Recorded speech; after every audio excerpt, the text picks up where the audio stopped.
Je ne vous dirai pas bonjour une troisième fois, puisque vous l'avez compris, l'ordre initialement prévu pour les deux premières rencontres a été bouleversé, si bien que le résultat que je ne voulais pas vous annoncer entre l'URSS et la Pologne pendant le match qui opposait la Tchécoslovaquie à la Suède, vous le connaissiez déjà. Je vous rappelle donc les deux premiers résultats. URSS bat Pologne 9-3 et Tchécoslovaquie bat Suède 2-1. Maintenant, nous allons voir les Finlandais opposés aux Américains.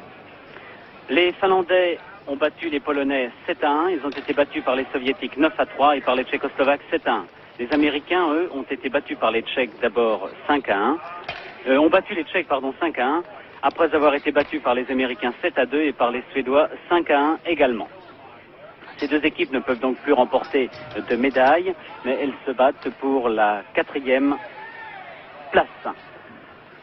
Les Américains sont en maillot bleu marine, avec leur nom écrit, inscrit sur le maillot. Les Finlandais, ce sont bien sûr les autres en maillot clair. Les Finlandais sont bien sûr les autres en maillot clair et Sarner, l'Américain, ouvre la marque tout de suite. Sarner sur une passe du numéro 10, vous allez voir Henry Boucha, ils sont tous les deux de l'université du Minnesota. Vous voyez sur ce slap de loin, Sarner a trompé le pourtant excellent gardien finlandais Valtonen. Il est très difficile, même sur cet écran, de voir si le palais est entré ou non dans le but, mais en fait, il y était bien. Et Valtonen a été pris quelques plats contre-pied, il croyait bien avoir fermé l'angle de tir. En fait, il n'en était rien.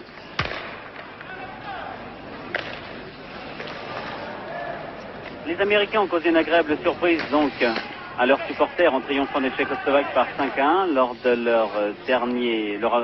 leur avant-dernier match, puisque au cours du dernier match qu'ils avaient disputé avant cette rencontre, ils ont subi la loi tout à fait normalement des Soviétiques 8-2. 7-2, c'était hier. Les Finlandais, eux, étaient considérés comme les outsiders de ce tournoi, mais ils n'ont pas pu confirmer les espoirs qu'ils avaient donnés à leurs supporters lors du tournoi de Moscou en triomphant de l'URSS par 4-2. Michel Karan, le gardien américain, a beaucoup de travail en ce moment, alors que les Finlandais, qui ont été surpris au début de la rencontre par ce but américain marqué par Sarner, veulent se réhabiliter très rapidement. Une faute contre un Américain, oui, je pense, contre Boucha pour interférence. Boucha va se retrouver pour 2 minutes en prison, je pense que c'est de lui qu'il s'agit. Le numéro 10 américain, oui. Il va passer 2 minutes en prison. Les Américains vont jouer à 4 contre 5 seulement. C'est une bonne occasion pour les Finlandais d'égaliser. Nous sommes toujours, je vous le répète, dans la première période de cette rencontre qui n'a plus un grand intérêt puisque, je vous le répète, les deux équipes en question ne peuvent plus prétendre remporter la moindre médaille. Pour les Finlandais, actuellement sur la glace, il y a Repo, le numéro 17, qui va engager, alors que cette image de Curran est fort impressionnante.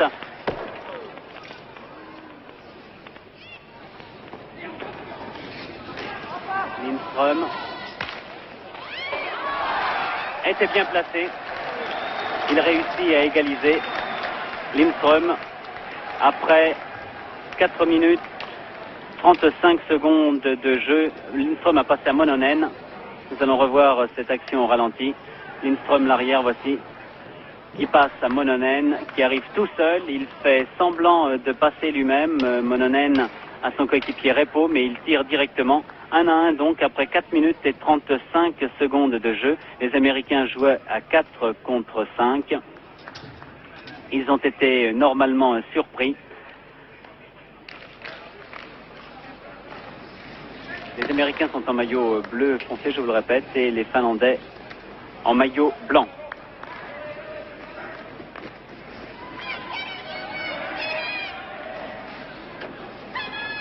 Le match est très rapide entre deux équipes composées de joueurs très jeunes. Chez les Américains, il n'y a que 2 ou 3 joueurs qui ont plus de 25 ans. Les autres sont tous des étudiants. En particulier, vous voyez Mark Howe, qui avait le palais à l'instant. C'est un garçon qui a tout juste 16 ans. Mais la plupart des joueurs sont des étudiants qui ont entre 22 et 24 ans. Christiansen, le numéro 8, le capitaine. Ce n'est pas le plus grand, ce n'est pas le plus lourd, mais ce n'est pas le moins violent non plus.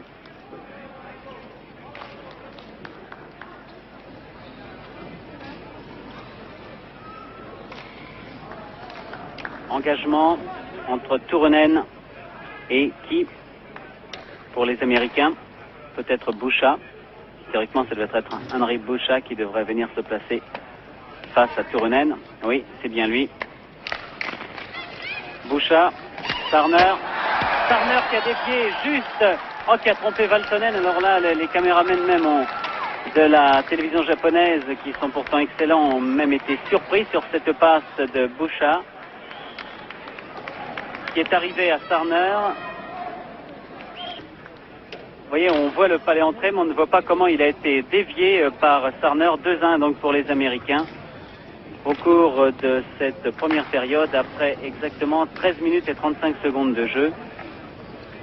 Le premier but avait été marqué par Sarner sur passe de Boucha. Cette fois, c'est le contraire. Boucha sur passe de Sarner. On a bien failli assister à un autre but encore maintenant.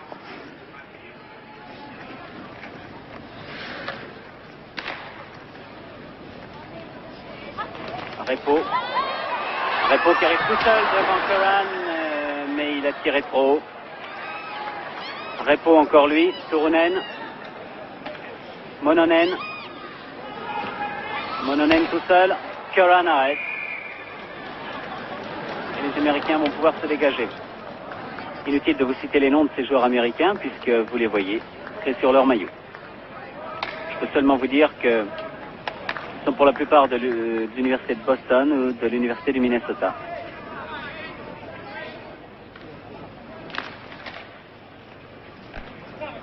Comme leur coach d'ailleurs, Murray Williamson, qui dirige l'équipe de hockey de l'université du Minnesota.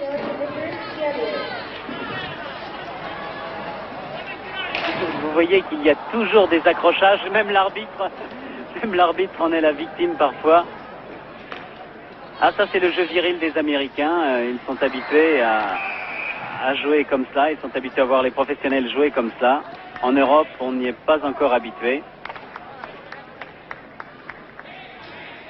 Quoique les équipes y viennent petit à petit. Parce que si l'on n'a pas remarqué de gros progrès techniques depuis 3 ou 4 ans, alors que là, Lindström, le Finlandais, se retrouve en prison pour 2 minutes.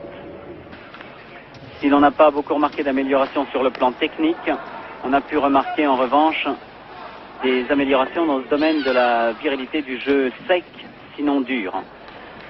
La première période est sur le point de se terminer. Les Américains mènent par 2-1.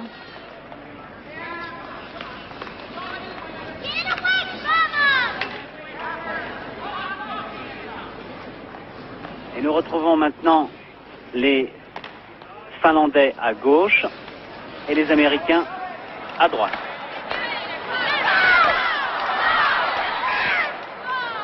Valtonen, le gardien finlandais, a beaucoup de travail. D'ailleurs, au cours de la première période, il a reçu 26 tirs des attaquants américains. Curran, d'ailleurs, a eu beaucoup de travail lui aussi, puisqu'il en a reçu 22.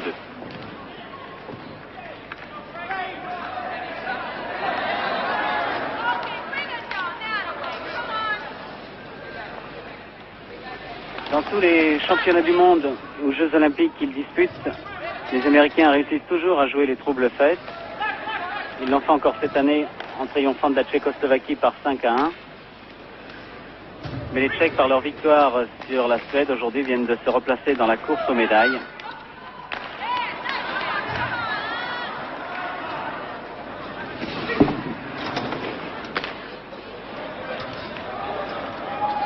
La finale de ce tournoi olympique se disputera dimanche après-midi. C'est Oksanen, le capitaine finlandais, qui vient de tirer de très loin.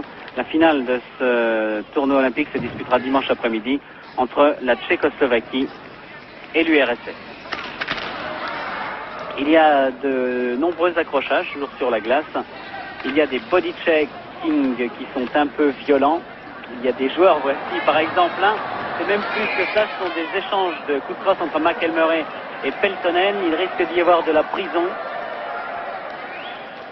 Peltonen, le numéro 16, Esa Peltonen, et Mac Elmore, l'arrière, le numéro 2 américain.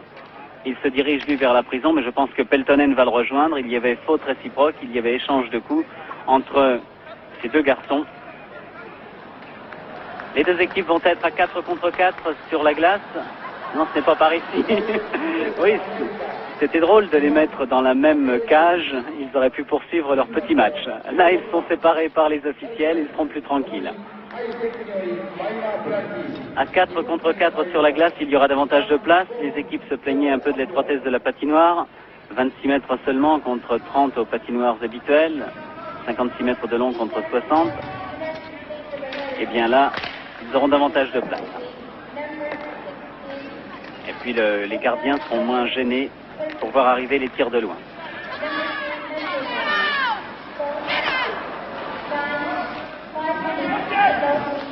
Il faudra encore un ou deux accrochages comme celui qui a opposé Peltonen à Mac Elmore. Et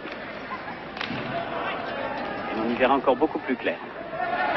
Murto, c'est un joueur solide, c'est un joueur très rapide.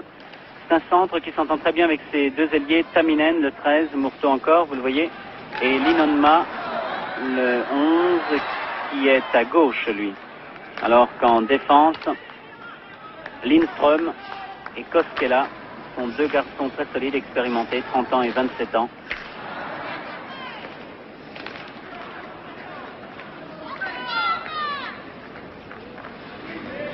Holt, Wally Holt. 1m89, il mesure, ce jeune américain de 22 ans de l'université de Boston. 1m89, 88 kg. Lindström n'est pas moins grand ni moins lourd. Et Riranta qui est à passer à Murto. On retourne vers Lindström qui a à sa gauche Riranta qui ne poursuit pas l'attaque, qui reste dans sa zone de défense. La pénalité des deux prisonniers est sur le point de se terminer. Ils vont bientôt revenir sur la glace dans 30 secondes à peu près. Et aucun but n'aurait été marqué pendant cette pénalité, les équipes restant à égalité de joueurs.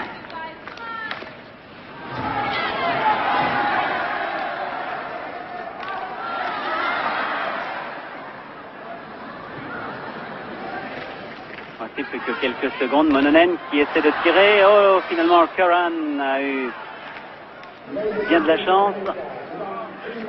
Et la prison est finie. 5 contre 5 à nouveau.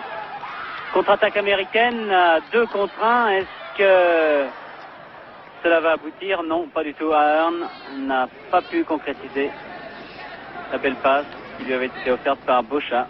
Ces deux garçons s'entendant très bien puisqu'ils avaient déjà réussi à marquer les 2 premiers buts de leur équipe. Les Américains qui mènent toujours par 2 buts à 1. Et nous en sommes, je vous le rappelle, dans la deuxième période.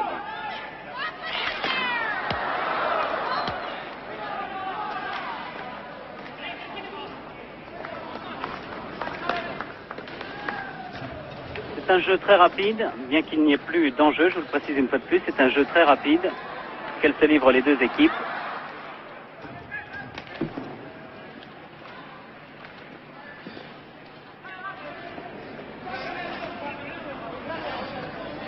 Mais alors,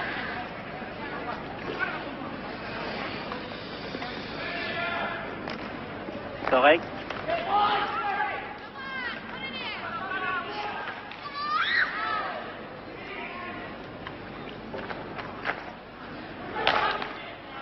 Torek. Encore. Il est partout, c'est le Torek aujourd'hui. C'est encore lui qui a le palais maintenant. Sanders se trompe Valtonen. Ah, il était bien placé, Sanders, et Torek a joué très rapidement, a passé très rapidement ce palais en arrière. Valtonen est déçu, il y a de quoi. 3-1 pour les Américains. Eh bien, c'est une nouvelle demi-surprise, on revoit cette action. Vous voyez cette passe de Torek très précise sur Sanders qui arrivait, qui était bien placé juste devant le gardien. 3-1 donc pour les Américains. On attendait mieux des Finlandais dans ce tournoi et on va sans doute vers une certaine surprise. Une nouvelle victoire américaine. Après avoir battu les Tchécoslovaques, ils sont bien capables de battre les Finlandais. et de s'attribuer ainsi la 4e place de ce tournoi olympique. Christiansen, leur capitaine.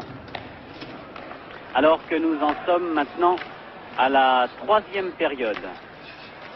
Mais c'est la 2e partie de la 3e période, c'est pourquoi vous n'avez pas vu de changement de camp dans les équipes, puisque les Finlandais se retrouvent encore à gauche et les Américains à droite.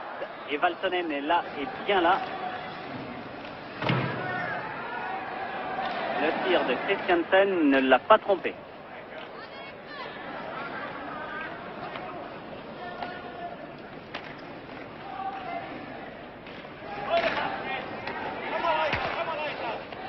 Riranta. Repo. Mononen. Mononen qui patine très bien, qui va très vite. Mais les Américains sont tout aussi rapides aujourd'hui, ils en veulent absolument.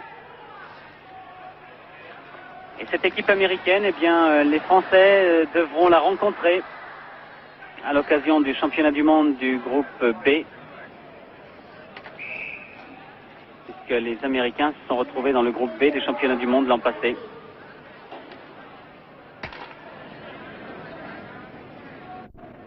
Les Américains et les Polonais appartiennent au groupe B du championnat du monde. Ils ont éliminé 2 équipes du groupe A, la Suisse et l'Allemagne de l'Ouest, pour pénétrer dans la phase finale de ce tournoi olympique, pour participer à la phase finale de ce tournoi olympique.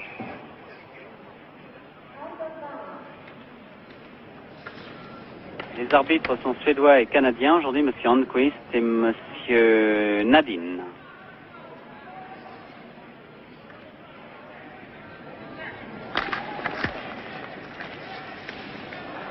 Toujours 3-1 pour la formation américaine, alors qu'il ne reste plus que 3 minutes à jouer à peu près. Et Michel Curran a eu chaud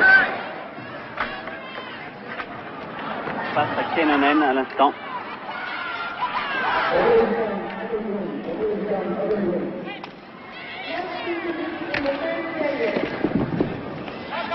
Vous voyez que les joueurs sont toujours aussi hargneux, aussi agressifs. Les Finlandais, déçus par leur début de tournoi, s'engagent à fond pour essayer de refaire leur handicap et de faire au moins match nul avec les Américains, qui mènent par 3-1.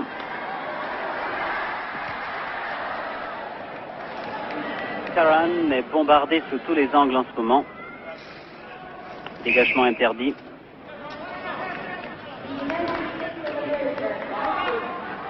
Changement de joueur. Repo, le numéro 17, revient sur la glace. Alors que le capitaine Oksanen sort. Chez les Américains, Irving, Storek et Naslund maintenant. C'est la 3e ligne. Avec en défense Mellor et Maglin.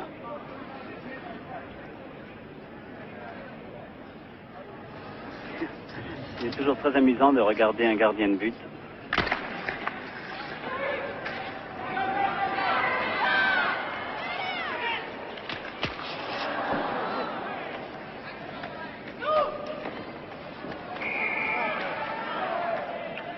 Faute.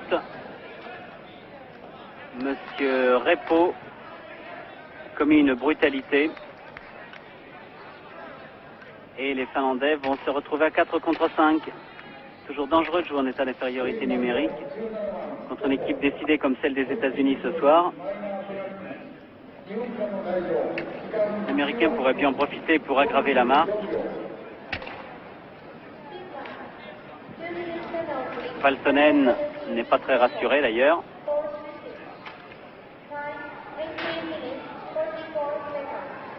Il ne reste plus qu'1 minute et 15 secondes à jouer.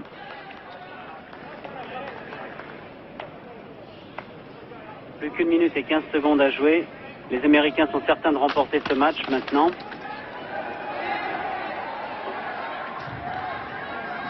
Les Finlandais à 4 contre 5 ne s'avouent pourtant pas vaincus.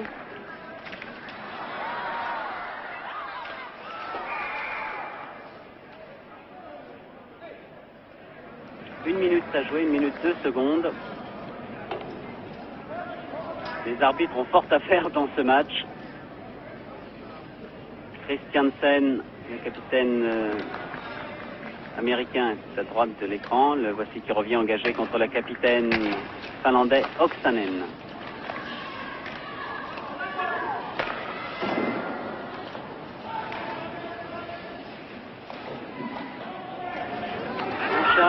Turner, Ahern sur la glace. L'attaque américaine, c'est peut-être l'attaque américaine la plus dangereuse. L'autre ligne, celle du capitaine Christiansen avec le jeune Mark Howe, semblant quelque peu fatigué maintenant. C'est le jeune Mark Howe en particulier qui a faibli au cours des derniers matchs. Il est vrai qu'il n'a que 16 ans, c'est fils de l'un des plus prestigieux joueurs de toute l'histoire du hockey professionnel américain, Gordie Howe, de Détroit. Oksanen qui engage contre Boucha. Boucha.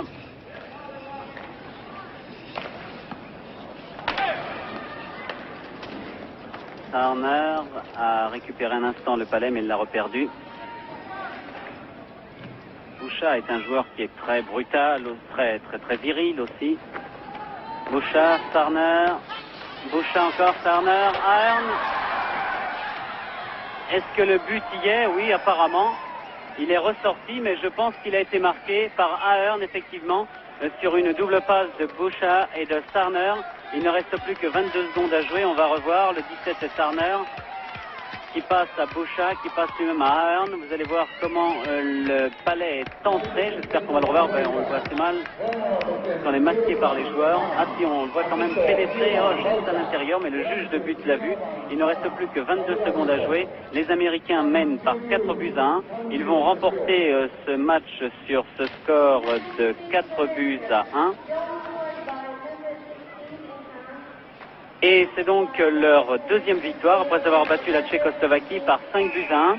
Les Américains battent les Finlandais par 4 à 1. Et après 4 matchs donc de hockey sur glace dans le tournoi final olympique de hockey sur glace, l'URSS est en tête avec 7 points, 3 victoires et un nul. Devant la Tchécoslovaquie, 6 points, la Suède 5 points, un nul et une défaite, les États-Unis 4 points avec 2 défaites, la Finlande 2 points, la Pologne 0 points.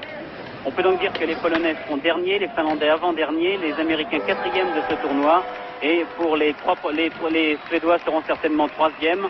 Et les 2 premières places seront attribuées dimanche à l'issue du match Union soviétique-Tchécoslovaquie. Maintenant, Jacques Perrault va pouvoir nous parler d'un autre sport qu'il connaît bien, la luge.